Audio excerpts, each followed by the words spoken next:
My fast horse, people. The one I ride when getting stuff done. I'm all about getting stuff done. Eats a lot of hay. $50 at the Willow City Cenex will now get you 10.8 gallons of gas. And that's at $4.62 a gallon. I see some poor bastards in California are paying $10 a gallon. In California, I wonder where they drive. Where are they going? Wow. I'm afraid the day's coming when I'm going to be sitting at the bottom feeder pit saying, God, guys, you remember the good old days when gas was only $5 a gallon? And I think it's coming sooner than we think. When I got out of the Navy back in '77, gas was, I think, about 35 cents a gallon. And the prophets of doom, even back then, were saying there's going to be a revolution in this country the minute the price ever gets to 50 cents a gallon. Goddamn, too bad didn't happen. So, after topping up my tank, I can't afford to let it go empty. Sticker shock, I embarked on another top secret mission. Can't talk about it. To Bottom, North Dakota. And upon completion, which are always successful missions, by the way, returned to Willow City. I stopped at the bottom feeder pit, where things got very interesting. Today is Friday the 10th of June, 2022. Stick with me, people, because I'm just getting started. Now, I'm not promoting movies from the family-destroying Hollywood, but the Clint Eastwood classic, the one, The Good, the Bad, and the Ugly, is so appropriate to describe yesterday's bottom feeder experience. The Good, well, it's one of my bestest subs to this channel, Morgan, formerly last name, started with a K as in kilo, stopped by for a nice visit. She used to work there, The Bad, well, that would just be the handful of local bottom feeders also present. And the Ugly, can you guys guess this one?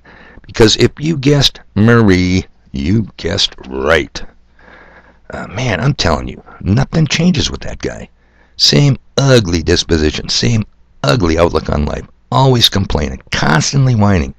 And mooching drinks, well, that's a given. One thing I'll say about always suffering Murray, he is very consistent. Now, I'm the kind of guy that when life dumps a bunch of lemons on you, I turn them into lemonade. When life dumps a load of bullshit on you, I convert it to much-needed garden fertilizer. By the way, how's your gardens going? This is the year for a garden. Don't doubt me on that. So in short, when Mary shows up, I do try to make the best of it, and it is a struggle. Now, if you recall yesterday's podcast, I told you that next time I see Murray, I've got a number of questions for him on open borders, on the Romeo Tango. Yeah, the Romeo theory we discussed. And after he finally quit sniveling, I did just that. Now, pay attention, people.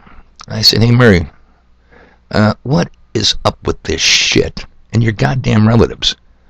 Let's talk about the open immigration law of 1965, because that was the beginning of America's death as a unified nation. That's when we were 90%ers, not the 60%ers and falling today. Mary, your relatives are behind the laws, promoting, helping, lobbying, and buying up corruption, getting that law into existence. I'll just tell you four of them. Senator Jacob Javits from New York, Congressman Emanuel Seller of New York, Leo Pfeffer, and Norman Podhurst. What's up with this shit, Murray? Your fingerprints are all over this. Oh, now his answer. His explanation even surprised me. I'm going to give you a direct quote. Murray's, he said, my survival can only take place within the framework of a progressive and expanding democratic society, which through its institutions and public policies gives expression to the concept of cultural pluralism. Yeah, multiculturalism. It's a big fan of that. Now that is a real quote, people. I'm thinking Murray didn't say it originally, but stole it from a relative.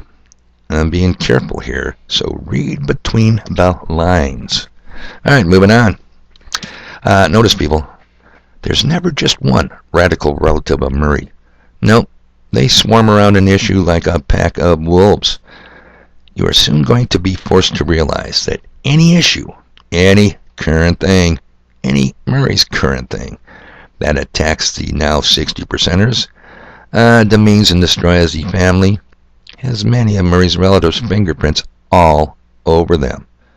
from abortion to open borders to the Romeo theory to pornography to Papa Romeo India Delta Echo and all that entails, the creation of the Federal Reserve, the banksters, the corrupt lawmakers, and the corrupt lawyers. Man, it's a long list. Yep, fingerprints. You know, it's kind of like kicking over a rock in the bright afternoon sunshine. You'd be surprised to see what runs for cover. And that is my primary purpose out here on the wall, people. I'm the sunshine guy. I'm the rock kicker over guy. And I report my findings to you. So now, as Paul Harvey would say, you know the rest of the story. Finally, I'm going to take a preemptive maneuver here, because I know this is coming. Trust me, I do. I've been at this a long time. In fact, some of you might even be thinking it. It will be the 501c3 state church's attack against me and other watchmen who do our exposés. It found in Genesis 12, verse 1-3. Oh, they're so good at taking a few scriptures out of context from the Old Testament and making a lifelong theology out of it. So let's read it real quick. Speaking of ancient Israel. Now the Lord said to Abram, go from your country, your family, and your father's house to the land that I will show you. I will make of you a great nation. I will bless you, and I will make your name great, so that you will be a blessing. Here's a big one. Genesis 12:3. I will bless them who bless you, and curse him who curses you. You guys ever heard that one? Well, I hear that one all the time. Dave, you want God to curse you? Get real, people.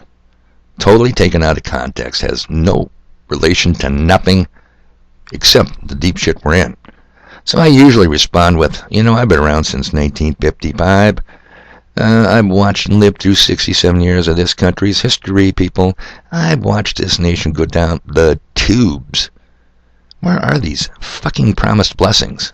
I don't seem to see them. Can somebody list one, maybe? Now, I really should respond. Why do people assume that the imposters from 1947, modern-day liberty attack in Israel, is the ancient Israelites, the Hebrews of the Old Testament? Because that's what the Murray Control State churches teach. It's that simple. Now, do I have a second witness on that? People, I am so glad you asked. Yep, I did my homework this morning. That's why it seems like I'm running a little bit late. Here we go. The 1980 Jewish Almanac, page 3, under the heading of A Brief History of the Terms for Jew. Strictly speaking, it is incorrect to call an ancient Israelite a Jew, or to call a contemporary Jew an Israelite or a Hebrew. Boy, that is a kick-ass second witness. Would you not agree with that? So there you have it. Now, yes, our Creator has instructed us many times to love our enemies. But never did he once say, love my enemies while you're loving yours. Nope. Team evil, people. It's that simple. And you know what? Might be Friday, but I got a full plate. I got stuff to do.